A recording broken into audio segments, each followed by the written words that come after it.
Okay, part two, I guess, because there was a problem that I had and I didn't know what I did. Let's look at two different ways to think about side effects. I want to differentiate this side effect issue because we tend to say side effects, but we really mean a number of different things when we say side effects. So on the one hand, you can have side effects generally associated with pharmaceuticals. These are side effects that are the result of the medicinal action. They're the result of the actual medicinal action. There are those kinds of side effects. So for example, say you have a pharmaceutical that affects the cholinergic system. And so if it does one thing to the cholinergic system, that will trickle down throughout the system and create a number of other cholinergic effects that all are parts of what that drug will do. And so, for example, that drug is affecting acetylcholine, this neurotransmitter,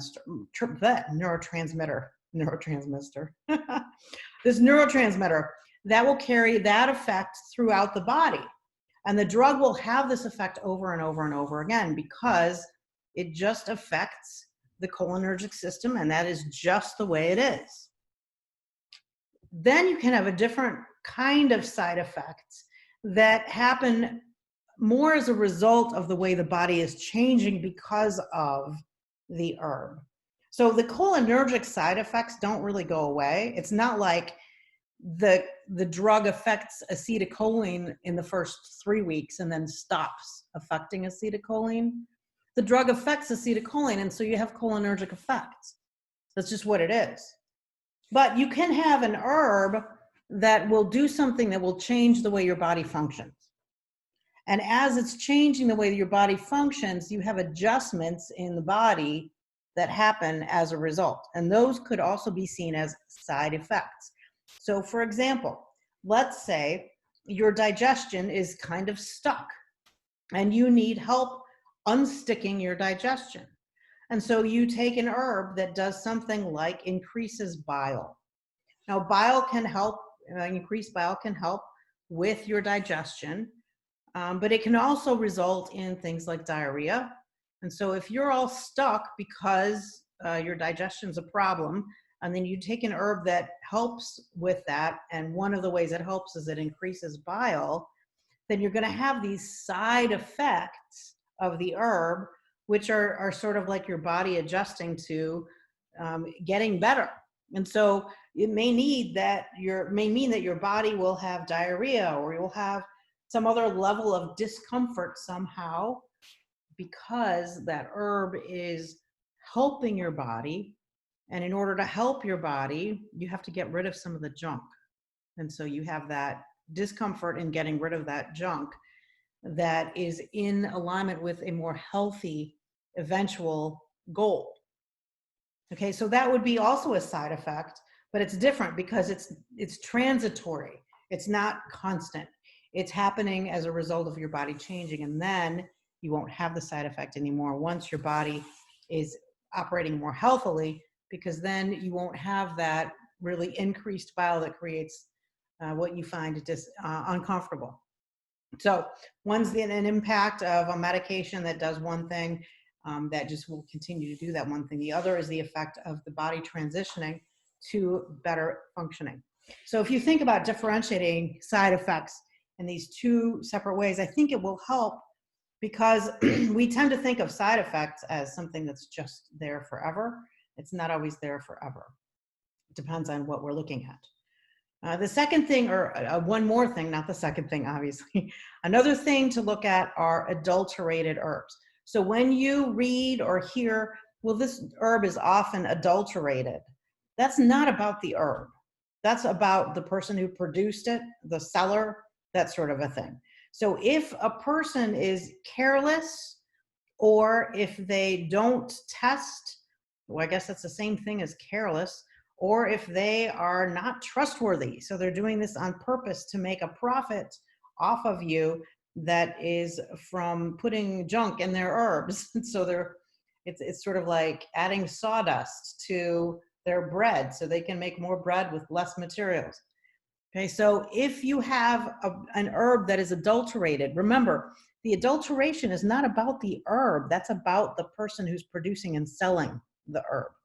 And so you don't avoid an herb just because it is often adulterated. What you have to do is be very, very careful who you buy the herb from. That is key. And in the herbal world, that is your number one goal. And it should be across the board in your life. But you want to make sure that what you're purchasing is what you really want to be purchasing. You have to be able to trust the seller. You have to trust the seller. Sometimes you can have an herb that is adulterated with other herbs, or sometimes there are particularly unsavory characters, you could say, who will put medication, drugs in herbal preparations and not mention that. And so let's say they have an herbal preparation that they say, well, this will act as an aphrodisiac, or this will help boost your muscle mass. And they put together these herbs that they say are going to help boost your muscle mass, but then they also add in steroids, or they add in some drugs, and they don't tell you. And then you can have side effects from the drugs or from the other material that is not that herb. And so that's not a side effect from the herb, that's a side effect from the adulterated materials, whatever those are. Red clover was an example. I think David Hoffman mentioned that, where red clover used to be just the flower. Then people are now putting in leaves and stems. And that's nobody's ever really used it that way. Why are people using it that way now? And I'm thinking it's because you get more plant material and you can sell more, and you have more weight that you didn't have to produce. And so you're making more money. And that just seems to me to be not very honest or useful. Not good herbalism when you're doing it that way. And so if you have side effects from parts of the herb that aren't intended originally as being a part of the herb, that again is a seller-producer issue. So you have to know, who are you buying from? What company are you buying from? Is this a company that has a good reputation that you can trust? Or is this a company that sells things cheap? Right? Sometimes those are not the same thing. Sometimes you have to buy something by spending the actual amount of money that it took to get that herb to market. Sometimes when people get an herb to market for really, really cheap, it's because the quality is really poor and you don't want it. All right, finally, some herbs, you're falsely seeing these herbs as good for only one thing. You think of them as just one thing, and you ignore everything else. The example there is St. John's wort. You see it as only good for antidepressant, as an antidepressant, and not for all the other wonderful things that we know St. John's wort for. Wound healing in particular is a wonderful thing that is really, really great at. How many people know St. John's wort is really great for wound healing? Not a lot of people anymore, because we are jumping on the fad bandwagon.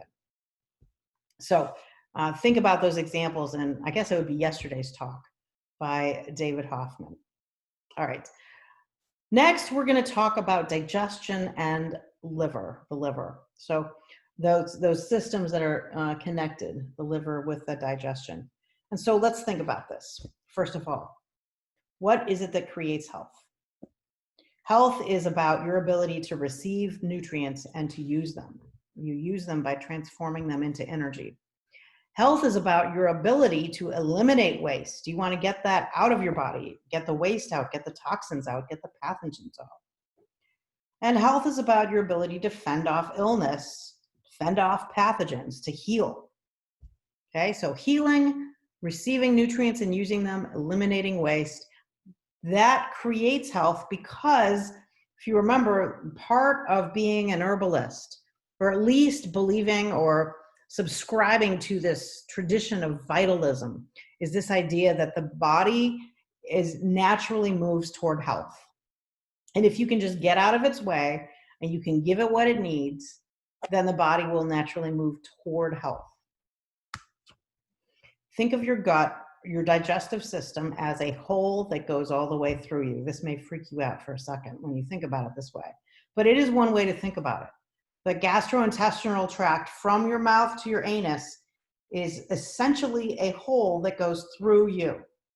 And so you put food in that hole, you put nutrients inside that hole, and it goes through the hole, but it doesn't actually go inside your body directly.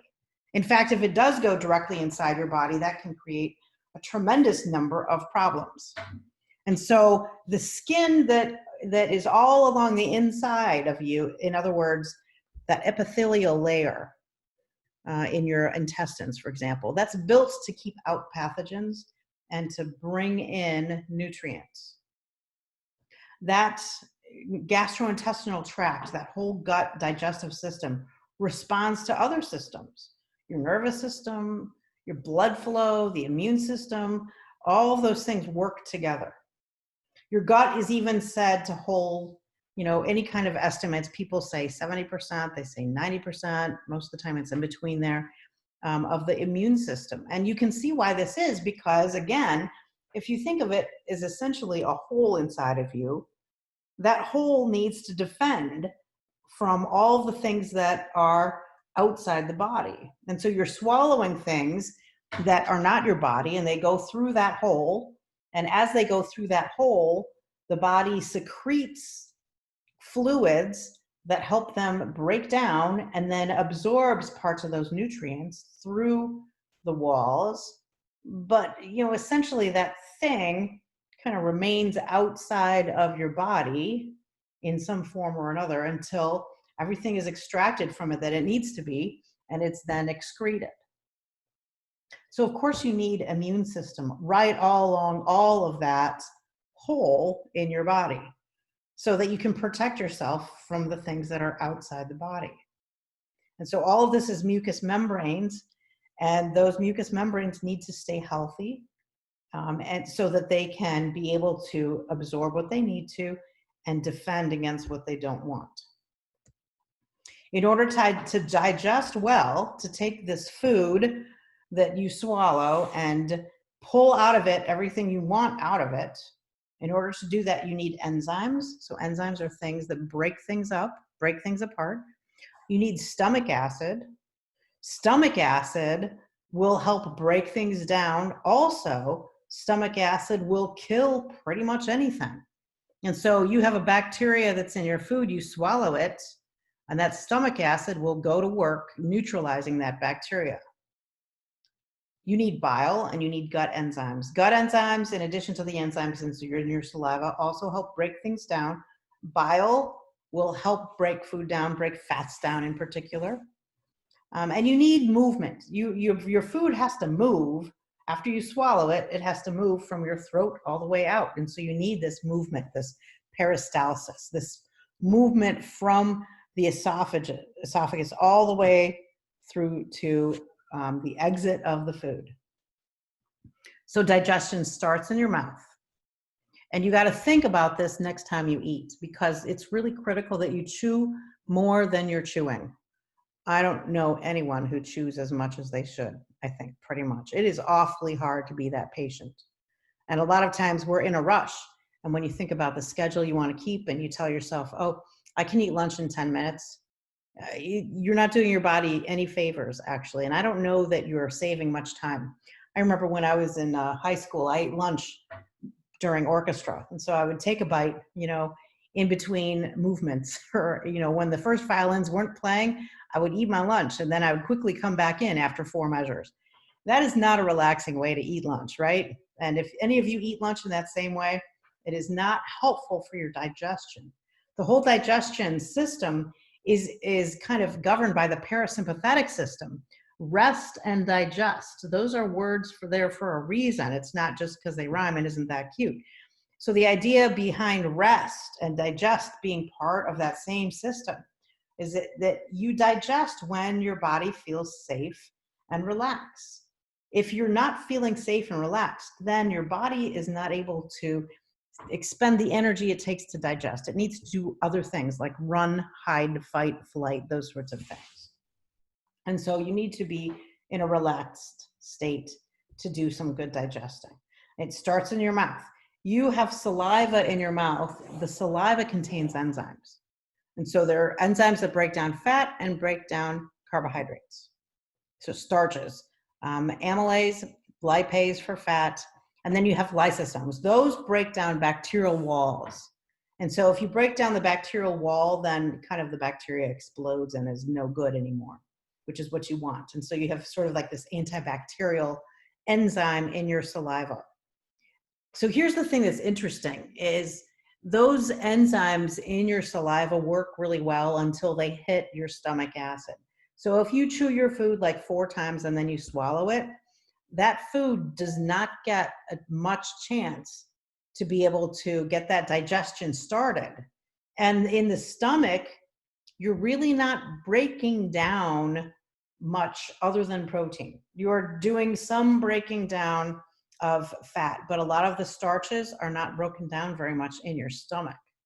You might think that they're all broken down in your stomach, but carbohydrate starch is really broken down with the amylase in your mouth.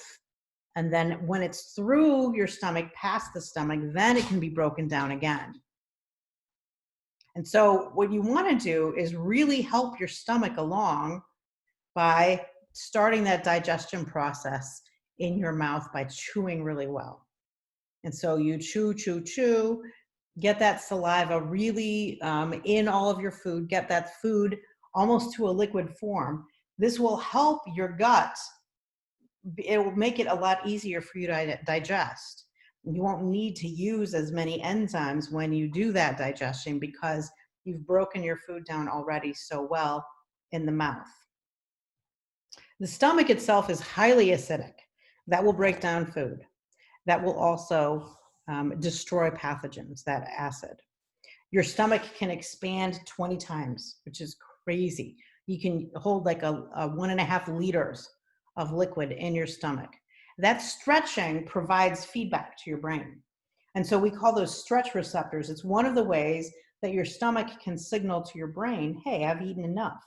And so if you eat Snickers bars, you're going to have to eat a lot of Snickers bars before you have stretch receptors that will provide feedback. Of course, you're going to have other feedback to the brain, not just stretch receptors. You're going to have other feedback that's going to tell your brain, hey, slow down.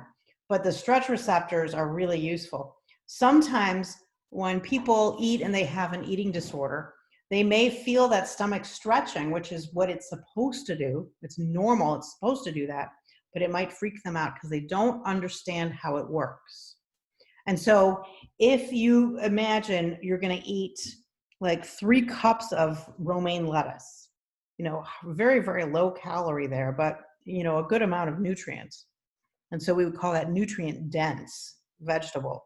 So you eat 3 cups of romaine lettuce, you can imagine your stomach will stretch. It's supposed to stretch.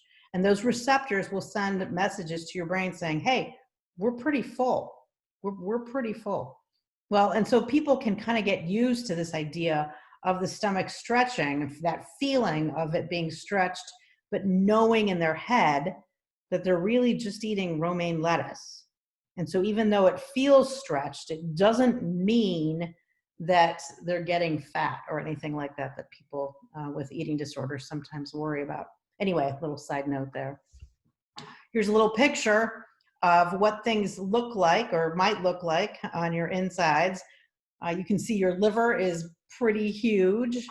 Sometimes people don't think of the fact that their liver is that big.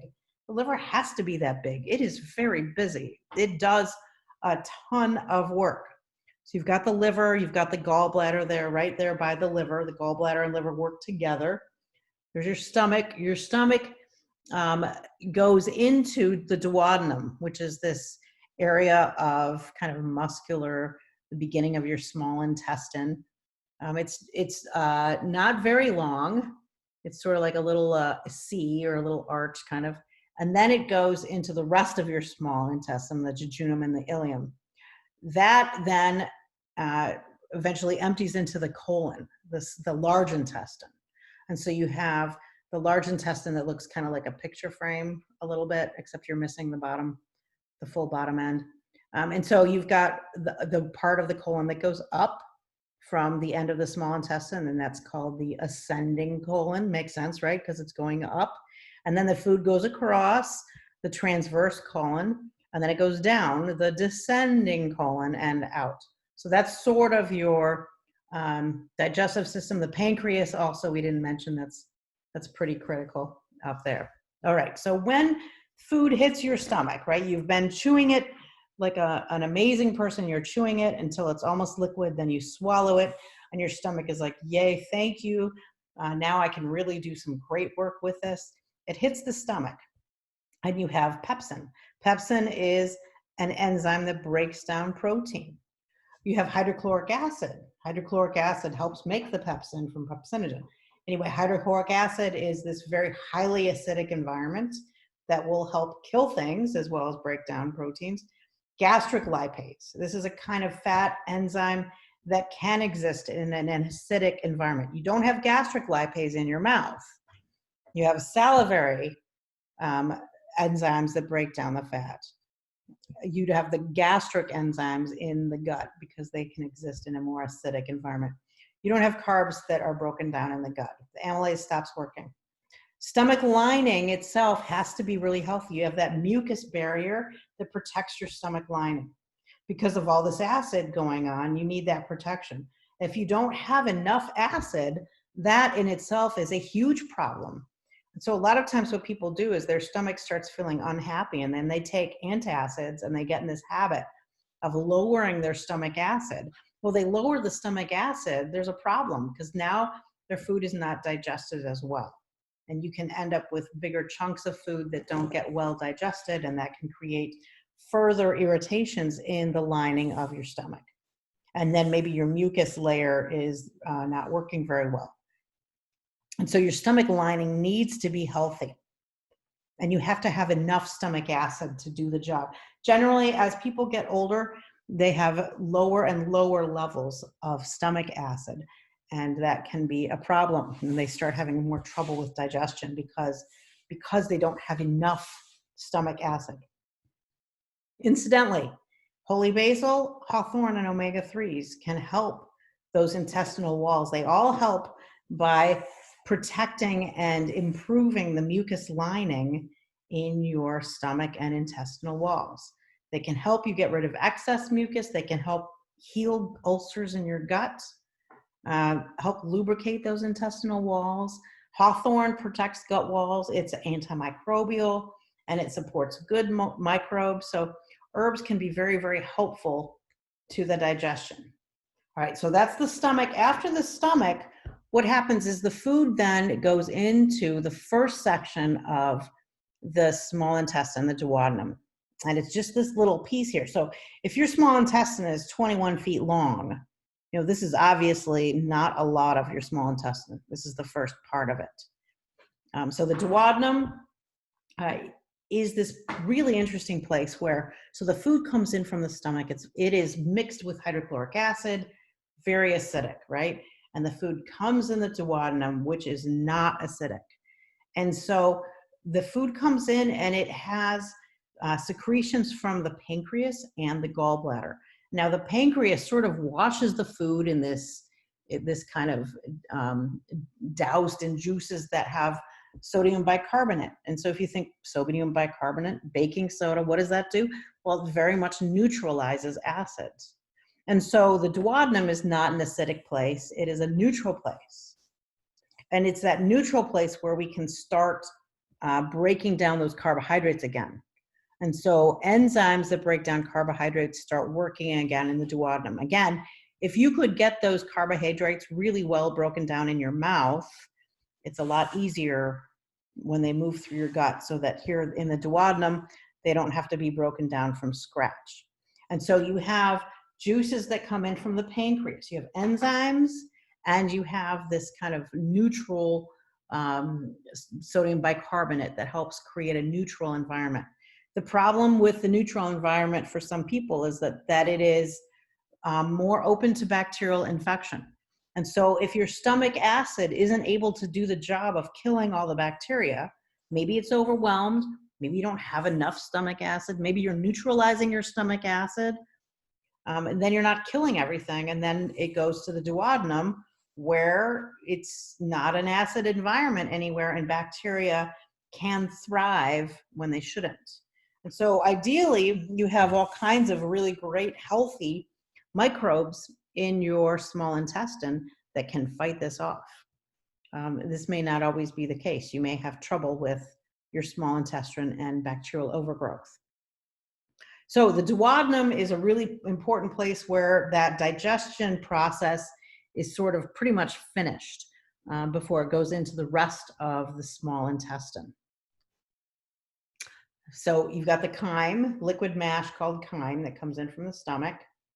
You have the two ducts, the pancreas and the gallbladder duct. I didn't mention that in the last slide, but the gallbladder duct provides bile. And so you've got the pancreatic acids and bile. Bile will help break down fats. Bile is a really helpful, wonderful thing. We'll talk about that in a second on the next slide. Bariatric surgery. I just want to put a little word out for you to think about this. Instead of thinking it's just a quick fix or it's a great fix or it's a non-worrisome fix, that it just doesn't do anything harmful at all, think carefully, because some of these methods eliminate your duodenum, and that really interferes with digestion. A lot of bariatric surgery interferes with digestion, and you have to really take a look at, is that what you want in the long term? Or are there better methods to create the same outcomes? And one of the problematic ideas is that weight loss is the beginning of health and not the end of health. So I would take a moment to think about that. Is weight loss the beginning of health, or is the sign of health, or the most important symptom? Or is it that when your body's healthy, then you're at a useful weight? So gallbladder, super, super important. It's there for a reason. It's not just hanging on. Your life is really made much, much easier by the existence of your gallbladder. Your gallbladder is there to hold bile. So the liver makes bile. Bile is made up of waste from your liver, from bile salts and cholesterol. So the bile salts are what break down the fats in your gut. And so the liver will make this bile and then sends it to the gallbladder, who stores the bile. The gallbladder will store the bile until you need it to help break down fat. Sometimes you need a lot of it at once because you're eating something that's pretty fatty. So that gallbladder can really dump a lot of stored bile all at once. Without a gallbladder, you just sort of have this constant drippage. And so you can't do a really good job of digesting fats. So you have to eat very few fats, or fats very, very spread out, so that that drip, drip, drip can actually be helpful, instead of having a lot of bile that you can dump when you need to digest more fats. Fats get broken down because they're really important for your functioning of your brain and your heart and your skin. And so that bile will help break down those fats. Bile, when it's finished breaking down fats, you remember it's made up of waste from the liver. It sort of has all this waste in it. And it goes to the small intestine, helps break down things. And then the goal is that the bile leaves your system and your body makes more. The only way that bile can leave your system is by combining with fiber. If it doesn't get connected to fiber and leave the system, then it's just recycled back to your liver, and it still has all its waste. So you want to make sure you eat your liver so that bile and liver together can like hold each other's hands and get out of the system. Bile and liver, you can think of them as sort of like a scrub for your intestinal walls, kind of helps clean them out. You don't want your intestinal walls congested, and having that increased flow of bile helps keep your gallbladder less congested. So if you're eating very, very low or no fat, then your gallbladder can get a little unused and a little congested because bile's not flowing. And so that might be a problem if you're eating unnaturally low fat. So bile will emulsify some toxins. Some of the toxins get emulsified and they're carried to the lymph system. So you have, when you're in the small intestine, so out of the duodenum and into the jejunum, you have a lot of what they call villi. Think of them as like little fingers all throughout those intestinal walls that increase the surface area. And they contain a blood vessel, like a little blood capillary, and a lymph vessel, a little, like you can think of as like a little lymph I guess, capillary. You could think of it that way. And so that villi is permeable to nutrients and to fats. And so the bile will emulsify some toxins that can then go through fats to the lymph system. The lymph system will then screen them out and destroy those pathogens. The lymph system also picks up the nutrient fats and takes them to the places they're needed, like the brain and the heart and the skin. And so the toxins that are not emulsified into fat can then exit the system with the bile and the fiber. Your gut lining is, you can think of it as like your inner skin for your stomach and your intestines. All those villi are covered with a lining. It needs to be permeable to nutrients, impermeable to pathogens. And so if it's congested, if your inner skin, your epithelial lining in your gut is congested because there's gunk on it or too much fat or toxins that get stuck, then that's blocking nutrients. It creates damage in that layer of skin. The fats can't get through it. The nutrients can't get through it. And since the fats can't get through it to go to the lymph system, then the fat just gets dumped into the blood and goes to the liver. And so instead of the fats going to where they're supposed to go, they go to the liver, and that can contribute to getting a fatty liver. A fatty liver is a problem because it won't work as well. It can't operate as well as a healthy liver. Also, if you have a really good healthy gut lining, then you've got much more opportunity for good healthy gut microbes. They depend on a healthy gut lining. And sometimes you can take some good demulcent herbs.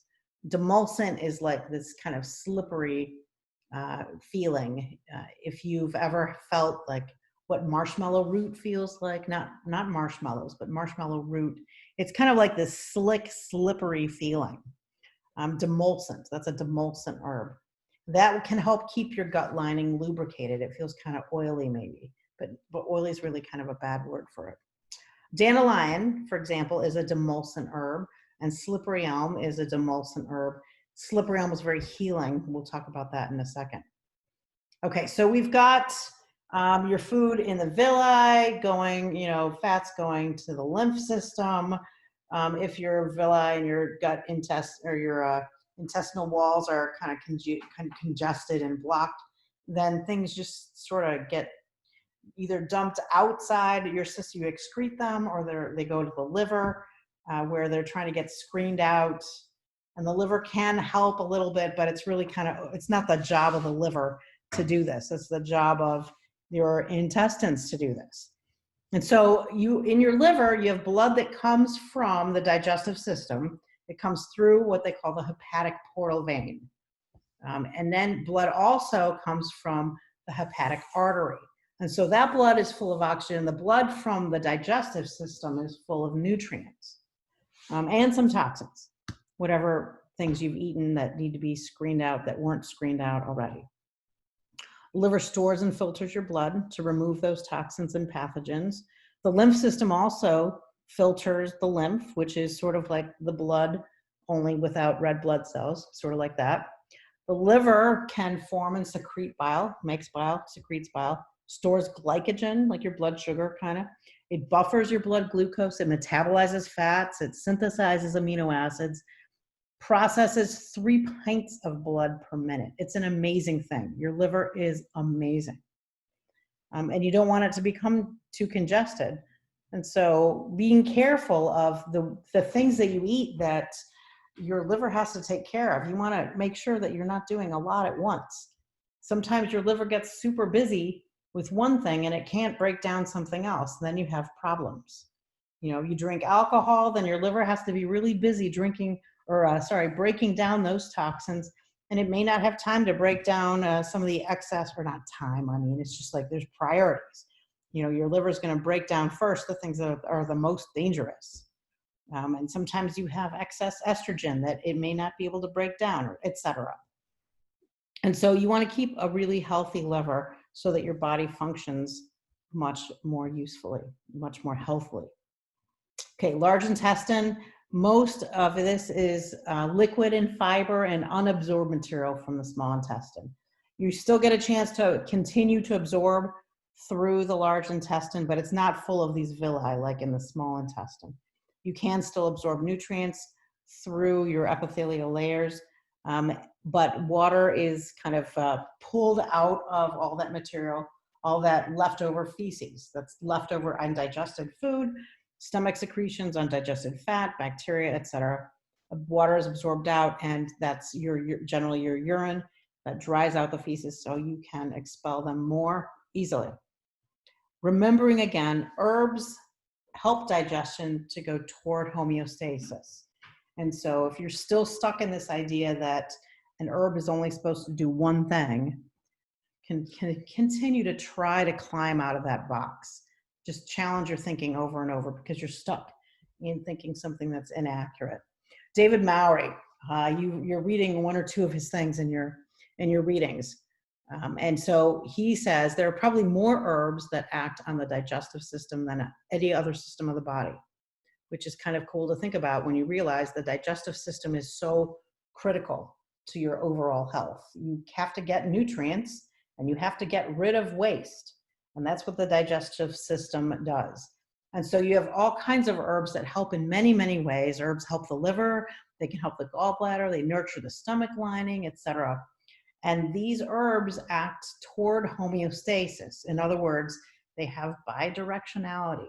If you're out of balance in one area, they will help you become more in balance. They don't just make you do one thing only. So for example, ginger. Ginger can absorb excess gastric acid and it can stimulate gastric glands to secrete gastric acid. It depends on what is needed. Or for example, you have herbs that can stimulate bile when it's necessary. They don't always stimulate bile all the time. It's not indiscriminate. Same with insulin. They don't just always stimulate insulin. An insulin pump might indiscriminately stimulate insulin, but an herb stimulates it when it's necessary. So let's talk about these 4 herbs, and then we'll be done for today.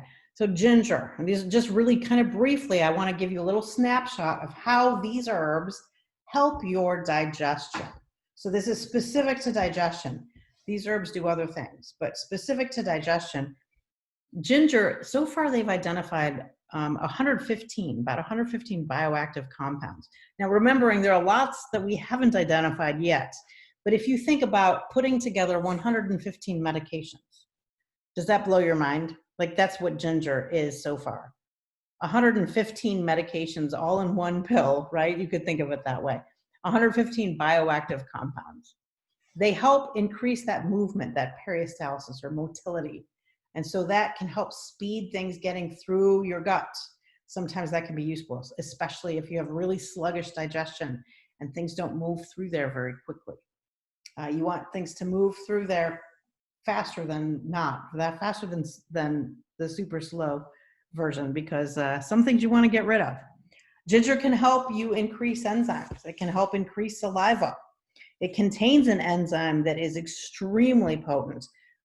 Some of you have heard that pineapple contains this lovely enzyme called papain. It does. It's a beautiful enzyme. Zingiberine is more potent than that by far. Ginger has antioxidant qualities like almost every herb there is. It's very, very anti-inflammatory. It's great at reducing flatulence, which is often the side effect of difficulty digesting. It reduces flatulence, it reduces bloating, it reduces nausea. I use ginger a lot for car sickness. We always keep some ginger in the glove compartment to chew on and swallow to help with nausea. There is a study that found that 2 grams of ginger, which is a fair amount, 2 grams of ginger per day for 12 weeks helped reduce fatty liver. So that's great if you have a fatty liver, which is, I think, becoming more and more of a health challenge for people because they eat so poorly. So the biggest mistake people make with ginger, the biggest mistake they make is not taking enough. So they take a little bit and they want some result and it doesn't work for them. And so they say, oh, ginger didn't work. But what the reality was they did not take enough. Slippery elm is another herb. Slippery elm is a tree and you use the inner bark, right? Not the outer bark. You peel that back and then you use the inner bark. Sometimes people call it Indian elm or red elm, but slippery elm, super valuable as a medicinal herb in the sense of a plant, right? So you're using the powdered inner bark. There's a lot of nutrition there. And so people can eat this and survive on slippery elm for a little while because it's so nutritional. Sometimes if you're having real trouble with your gut and you're, inflamed or ulcerated or whatever, you feel like your mucous membranes through your gut really need a ton of help. I've seen it recommended, and I've actually known a couple of people who have done this, to just don't eat anything else for 3 days except for slippery elm. So you kind of make like this little porridge out of it, mix a few tablespoons in some hot water, and just eat that for 3 days, only slippery elm. You're not going to waste away because there's a lot of nutrients in slippery elm, and it's like a Band-Aid. So it's sort of like you're swallowing a Band-Aid that's just going to automatically cover and heal all those ulcerated areas in your gut. What it does is it stimulates the nerve endings to increase their mucus secretion. And so that allows better protection of the intestinal wall and some healing. So those properties that kind of increases mucus also help, mucilaginous properties also help with a sore throat. And so a lot of times you'll see little a slippery elm lozenges that you can suck on to help relieve pain for a sore throat. Slippery elm can also protect against stress because it contains phenols. Phenols is a whole class of secondary metabolites. And so again, we've got herbs that don't just have one effect, they have multiple effects, because guess what? They have more than one secondary metabolite. Like every plant that is out there, if you want to survive, you have to do much more than just produce fat, carbohydrates, and proteins. You have to live by defending against your environment, and your environment is more than one thing. So you're going to have multiple secondary metabolites. Multiple secondary metabolites means more than one medicinal action. All right, dandelion. Dandelion is incredibly valuable.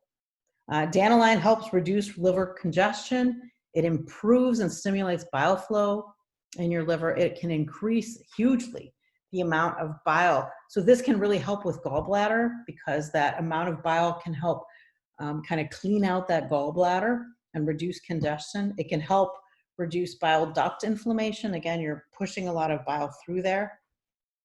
And so dandelion is known as being really helpful for the liver. And those are some of the reasons why it is helpful for the liver. As long as your dandelions are not covered in pesticide, go for it, man. You can eat the flowers. Lots of people eat the flowers. People make honey out of dandelion flowers. They call it dandelion honey. It's of course not actual real honey at all, but it kind of has like a honey taste that people really love. You can put the leaves in salad. I suggest picking the leaves early in the morning when they're tender, and then picking the young leaves, not the old, huge, overgrown leaves that are going to be much more unpleasant to eat. Although it's that bitterness in the dandelion leaves that is in part responsible for some of that medicinal action. Okay, and then cayenne. Cayenne is a fantastic herb also. A lot of these herbs are in my top herbs that I would always keep around just in case. Dandelion, I can probably just run outside and get during the spring and summer, not necessarily during the fall and winter. It's good to have slippery elm on hand for lots of reasons. And cayenne, fantastic to have cayenne around. Cayenne will help with all of that digestion process. It's not the only thing cayenne does, but in this specific, let's talk about digestion, cayenne will stimulate saliva, digestive enzymes, hydrochloric acid, and bile. All of the things that you need to get things broken down, cayenne will help you with. So cayenne, super valuable. Cayenne also kind of helps break down mucus so that it is much thinner and helps you cough it up. And so if you find yourself congested with some thick mucus, cayenne can be pretty helpful for that as well. And so You think about these 4 herbs: ginger, cayenne, dandelion, and slippery elm. They're not limited to digestive use. We're talking about them in terms of digestion because I want you to see the herbs in context, not just all by themselves. I want you to see them in the context how they can be used. But they're also used in other ways. Cayenne is great for the circulatory system. It stops bleeding like nobody's business. Ginger is a great anti-inflammatory, not just great for settling a nauseous stomach. Dandelion can be used very powerfully as an anti-diabetic herb. And so think again about how herbs are not limited to one use. And if you think they should be, you're stuck in a box, okay? I'm looking forward to talking to you later about circulation, having you watch a couple videos on that. And see you then.